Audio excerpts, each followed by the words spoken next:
चलिए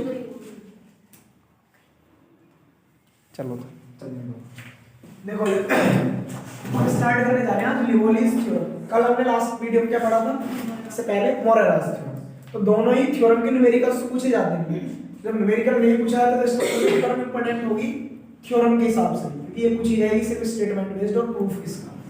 तो मोरेरास थ्योरम में क्या स्टेटमेंट कल हमने पढ़ा था कि मोरेरास थ्योरम कहती थी यदि कोई फंक्शन जो भी हो उसका अपन क्या निकालें, लाइन इंटीग्रल किसी कंटूर के अंदर जो बनाए थे हमने कब बनाए थे, तो वहां पर क्या आया था, एब्सॉल्यूट एनालिटिक दिखाना था, ये तो दिखाना था।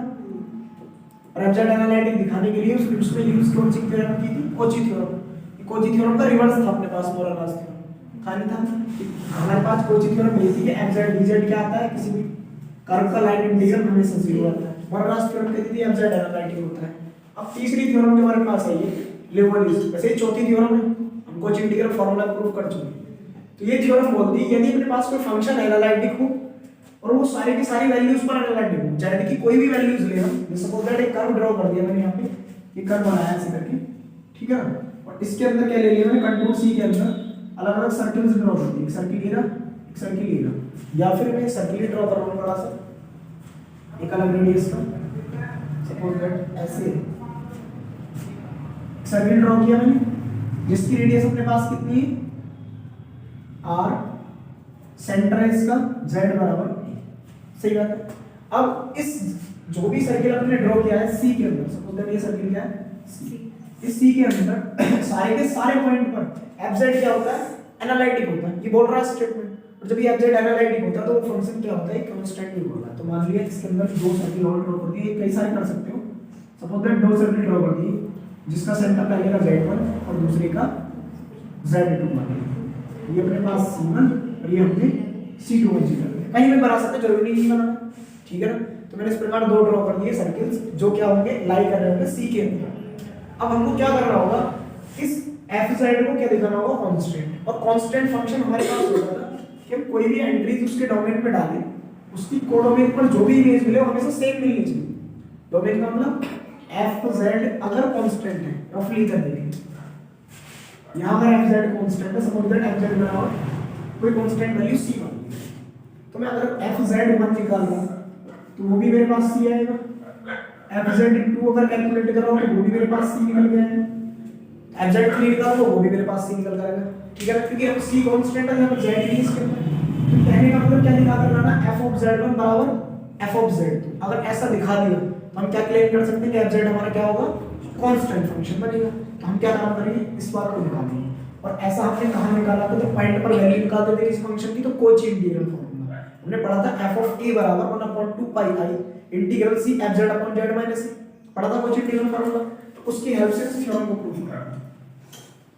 देखिए इसके स्टेटमेंट में जो बातें दे रखी है पहले वो लिख लो, फिर प्रूव करो। सबसे पहले हमें गिवन है fz is analytic, कहां लिखा, for all values of side, ये बात गिवन है। एक सेकंड बात और लिखिए, बाउंडेड होगा, ये क्या है, बाउंडेड। अब बाउंडेड होगा तो किसी न किसी फाइनाइट वैल्यू से छोटा होगा और एक फाइनाइट वैल्यू से बड़ा होगा, कि दो फाइनाइट वैल्यू के बीच लाई करेगा हमेशा। और नीचे स्टेटमेंट में देखो और करके भी लिखा है, इसका स्टेटमेंट का fz अगर मेरे पास इंटीग्रल फंक्शन है, इंटीग्रल को इंटीग्रेट कर सकता हूं और वो सेटिस्फाई कर रहा है इस इनइक्वालिटी को, इस इनइक्वालिटी को सेटिस्फाई कराने का कांस्टेंट वैल्यू से छोटा है। अब वो कांस्टेंट वैल्यू क्या है, पॉजिटिव है, यहां लिखा है m is a positive constant. जब हम पढ़ते थे पीछे सीक्वेंस के अंदर हमने पढ़ाया था बाउंडेड, तो मैंने -1 पावर n को दिखाया था, ये क्या था अपने पास, बाउंडेड होता था, क्योंकि ये -1 और +1 के बीच में लाई करता था, कौन, सीक्वेंस a है जो भी अपने पास बन गया है। ऐसा तो अपने पास कोई ना कोई फंक्शन होगा, जो फंक्शन लाई कर रहा होगा कैपिटल M से छोटा होगा और स्मॉल m से बड़ा होगा, तो इसमें बाउंडेड बोला तो हम ये कंडीशन भी लेकर चल सकते हैं। तो दो कंडीशंस हमारे पास गिवन है, एक fz एनालिटिक है, दूसरा fz बाउंडेड है। अब बाउंडेड और एनालिटिक की कंडीशन लेकर हम क्या प्रूफ करके लेके आएंगे कि fz कांस्टेंट फंक्शन बनेगा। वैसे भी अगर सीक्वेंस की बात करूं तो कोई भी कांस्टेंट फंक्शन हो तो कांस्टेंट फंक्शन कन्वर्जेंट भी होता है, और जब अगर कोई फंक्शन कन्वर्जेंट हो तो बाउंडेड भी होता है। क्या होता है, बाउंडेड भी होता है। और कांस्टेंट फंक्शन डिफरेंशिएबल भी, डिफरेंशिएबल होने के कारण कांस्टेंट फंक्शन क्या बन गया, एनालिटिक बन गया, ठीक है ना। तो जो बातें हैं वो वैसे भी जनरली अगर हम थ्योरेटिकल समझना चाहें तो बातें बिल्कुल सही है। Every constant function is differentiable और every constant function is bounded. ये वाली बातें जो सीधी हम जानते हैं उसको उल्टा प्रूफ करके लेके आना। तो देखो ये क्या लिखा है कि late C be any curve, C be any circle of radius capital R, ठीक है ना। मैंने R रेडियस का सर्किल ड्रॉ कर लिया and Z1, Z2 be any two points which lies, जो लाइज करते हैं बिटवीन या इनसाइड सी, सीधे सीधे क्या लिख सकते हो, इनसाइड सी, इस सी के अंदर लाइन कर रहे हैं। और हम जानते हैं फॉर्मूला कि we know that Cauchy integral formula, क्या जानते हैं, कोची इंटीग्रल फॉर्मूला। तो कोची इंटीग्रल फॉर्मूला हमारे पास होता था f ऑफ a, किसी पॉइंट पर अगर वैल्यू निकाल रहे हैं किसी फंक्शन की, बराबर आता था 1/2 पाई i integral c f z upon z minus a into dz। सही बात है। अब हम किस पॉइंट पर निकालेंगे वैल्यू, z1 पर। तो यहाँ मेरा पॉइंट a क्या हो जाएगा, z1। अगर मैं निकाल रहा हूँ z2 तो मेरा पॉइंट क्या हो जाएगा, z2। वहां से हम फिर fz1 माइनस fz2 लेकर चलेंगे और बराबर अगर हम 0 ले आए किसके, देखो फाइनली जो करना है वो समझ लो, fz1 माइनस fz2 को निकालने के बाद उसको बराबर फाइनली 0 प्रूफ करके लेकर, अगर ये 0 प्रूफ हो गया तो fz1 किसके बराबर आ जाएगा, fz2 के। और तब हम क्लेम कर देंगे कि fz मेरा कांस्टेंट फंक्शन होगा। तो नोट कर लो मैंने यहाँ पे।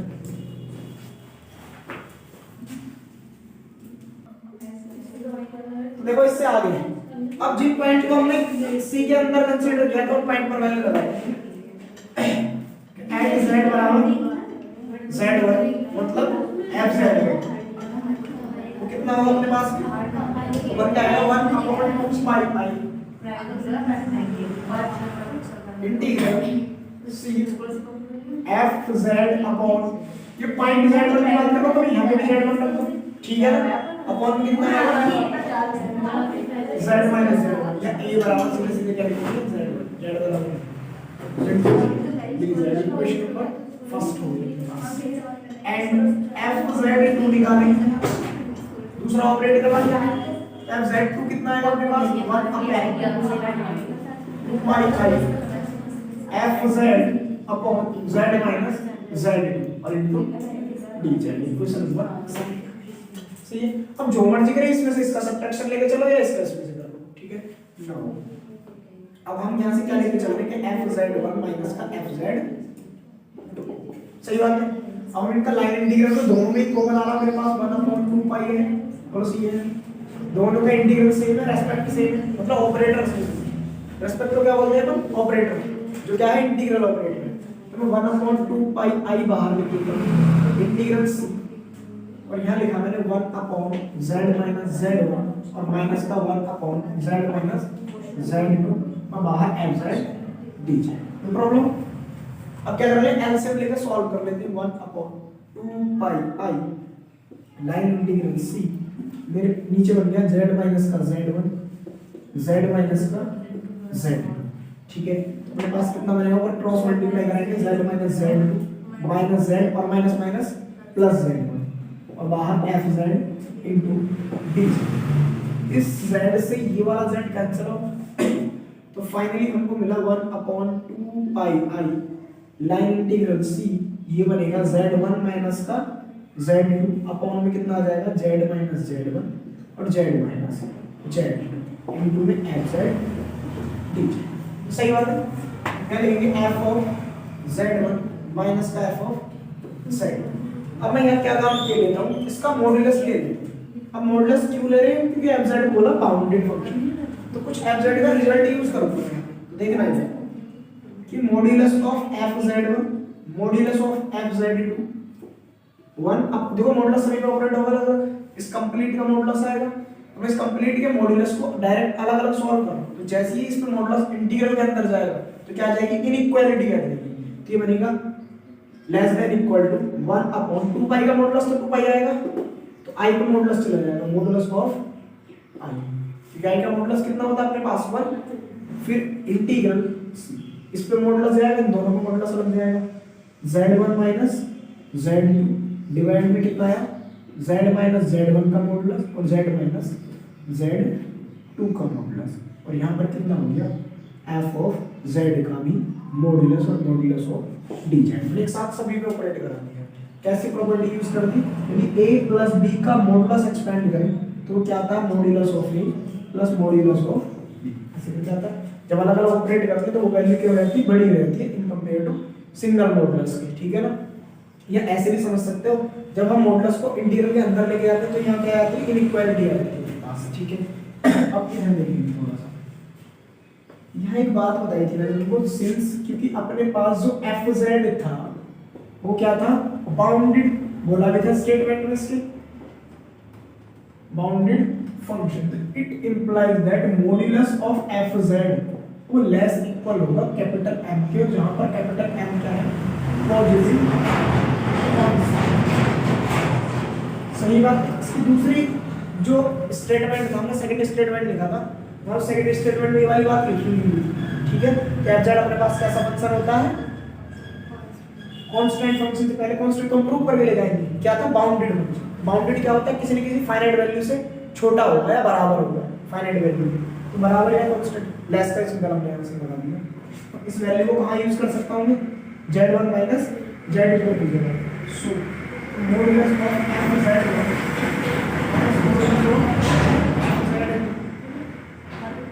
लेस इक्वल टू कितना है, अब i का मॉडुलस कितना होता है रूट में 0 प्लस 1 कितना आ जाएगा फाइनली 1, कि रियल का स्क्वायर प्लस इमेजिनरी का स्क्वायर, रियल उसमें 0 है तो 1 आ जाएगा i का मॉडुलस, अपने पास बनेगा लेस इक्वल टू 1 अपॉन 2 पाई, और ये बना 9 इंटीग्रल c कितना बनेगा z1 माइनस का z2 sorry z1 minus z2 कितनी रहा, fz की वैल्यू कितनी रहती है z1 माइनस का z2 upon z minus z1 और z माइनस z2, और यहाँ इस fz की वैल्यू क्या रखनी है m, और बाहर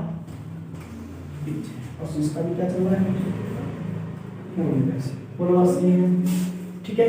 अब एक बात इधर और सुनिए ना, जो अपने पास z था जो कंप्लीट सर्किल ड्रॉ किया था उसकी रेडियस हमने कितनी कंसीडर की थी कैपिटल r, तो ये fz जो होगा ना क्या लिखेंगे सिंस मैक्सिमम एक्सपेंड हो सकता है, तो मॉडुलस ऑफ z जो होगा बराबर r लिखा है। तो जहां जहां मॉडुलस होगा मैं इसको अलग से ब्रेक कर सकता हूं, फिर से a माइनस b का मॉडुलस अलग अलग तोड़ सकते हैं, मॉडुलस z पे भी जाएगा z1 पे भी जाएगा, ठीक है। मैं इसको एक लाइन पढ़ा रहा हूं कि modulus of f of z1, लेकिन एक नंबर है, बाकी तो इसको डायरेक्ट भी कर सकते हो, थोड़ा तरीके से लिखना 1/2 पाई इंटीग्रल ये z1 माइनस, देखो ये दोनों पॉइंट है, कोई इंटीग्रल नहीं करना है इसका, क्योंकि ये z1 माइनस z2 क्या आ रहा है मेरे पास, कोई ना कोई पॉइंट है तो इसको बाहर भी तो निकाल सकता हूं। ये तो मेरे पास पॉइंट ही तो लिए मैंने z के अंदर, जो भी मैंने सर्किल ड्रॉ किया था उसके अंदर तो पॉइंट लिए थे z1 z2, तो कांस्टेंट वैल्यू तो होगी, इसका इंटीग्रल तो होने वाला है, इसको बाहर भी निकाल के लिख सकते हो। कहां पर, यहां पर, कि modulus of z1 minus modulus of z, इससे कोई फर्क नहीं पड़ने वाला, अंदर कितना बचेगा m अपॉन, इसको मैं ऐसे लिख रहा हूं मॉडुलस ऑफ z और माइनस का मॉडुलस ऑफ z, और फिर इसको भी ऐसे लिख दिया मैंने मॉडुलस ऑफ z माइनस का मॉडुलस ऑफ z, अब इनटू में कितना आ गया मॉडुलस ऑफ d, और बस मैं इसकी जगह यूज कर रहा हूं r, किसकी जगह इस z की और इस z की जगह, तो मेरे पास modulus of f(z1) minus modulus of f(z2) यहाँ आ जाएगा z1 माइनस का z2 अपॉन में 2 पाई और line integral c m upon ये बनेगा r माइनस जाएगा का मॉडुलस, ये भी बनेगा r माइनस z2 का मॉडुलस, और यहाँ पे लिखूंगा मॉडुलस ऑफ dz, सही है। पहले यहाँ तक नोट करो। अब दूसरी बात एक और सुन ना, हमने जो सर्किल ड्रॉ किया था ये वाला बाहर वाला, जिसके लिए रेडियस हमने कितनी कंसीडर की थी r कैपिटल, तो ये r कितना भी बड़ा हो सकता है, तो कितना भी एक्सपेंड कर सकते हो, कितना भी बड़ा सर्किल ड्रॉ कर सकते हो, r इज लार्ज एनफ होता है, लार्ज एनफ होता है ना, कितनी से कितनी बड़ी रेडियस का सर्किल हो सकता है, लेकिन जो इसके अंदर है वो फाइनाइट लिए हैं, कौन से वाले जिन पर हम fz1 और fz2 लेके चले, ठीक है। पहले यहाँ तक नोट करो,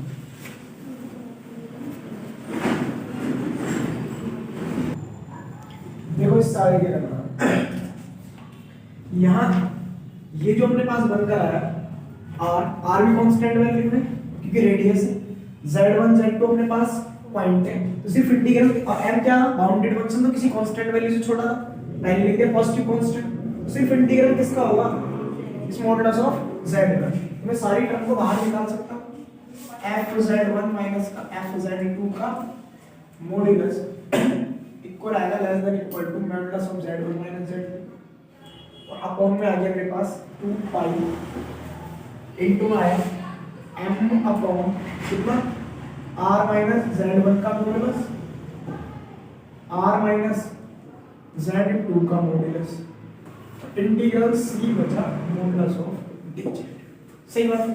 और c कौन सा कर्व था अपने पास, जो बड़ा वाला सर्किल ड्रॉ किया था, और सर्किल का इंटीग्रल टोटल जो होता है लाइन इंटीग्रल कितना होता है 2 पाई, आप जानते हो, रेडियस कितनी थी इसकी कैपिटल R, तो लगा देंगे यहां पर कितना बने क्या आएगा अपने पास z1 minus z2 upon 2 pi into m upon r minus का modulus of z1 into r minus का मॉडुलस ऑफ z, तो कितना बन गया यहां पे 2 पाई r, इस 2 पाई से ये 2 पाई कैंसिल हो। अब एक बात सुनिए, सिंस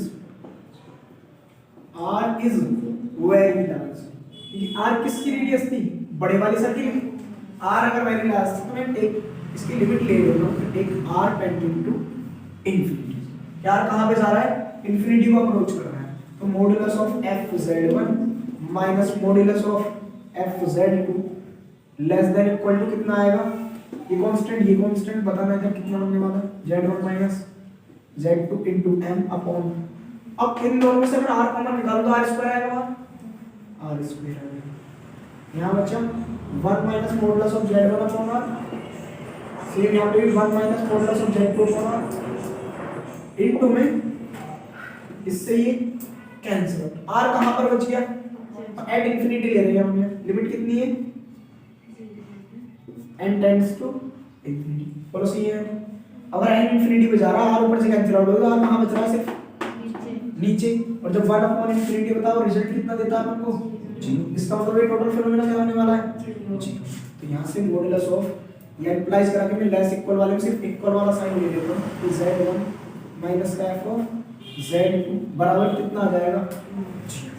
अगर ऐसा हो गया तो f ऑफ z1 किसके बराबर आ जाएगा, f ऑफ z2 की, मॉडुलस से इनके मॉडुलस अलग ब्रेक करोगे ऐसे करके लिख सकते हो कि modulus of fz1 minus modulus of fz2 बराबर 0, तो दोनों बराबर है, मॉडुलस कैंसिल आउट करके fz1 किसके बराबर हो गया fz2 की, इसका मतलब z1 पॉइंट पर भी फंक्शन की वैल्यू z2 पॉइंट पर भी फंक्शन की वैल्यू आपस में क्या आती है सेम। ऐसा कब होता है जब fz कांस्टेंट हो, इसका मतलब fz अपने पास क्या आ गया, तो हेंस fz इज कांस्टेंट, और यही क्या था थ्योरम का स्टेटमेंट प्रूफ करने के लिए कांस्टेंट फंक्शन, ठीक है।